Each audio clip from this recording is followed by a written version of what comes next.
Shqipëria e ndodhur në udhëkryqin e qytetërimeve mira vjeçare dhe kulturave të ndryshme, përfaqëson një realitet krejt të veçantë, ku disa besime bashkëjetojnë në harmoni dhe ku të rinjt edukohen me frymën e harmonisë dhe tolerancës ndërfetare.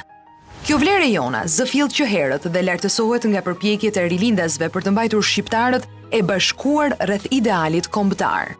Binomi fe atë dhe, si ideali i të gjithë prisve fetar, muslimane të krishterë, frymëzon kulturën e bashkëjetesës ndërfetare për çështje të rëndësishme kombëtare, si ajo e sigurisë apo parandalimit të ekstremizmit të dhunshëm.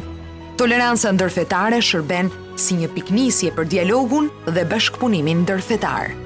Është ky apeli komuniteteve fetare për të rinj.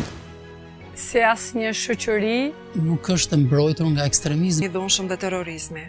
Përherë duhet jemi të bashkuar dhe vigjilent Ndaj formave në të cilat shfaqet ai.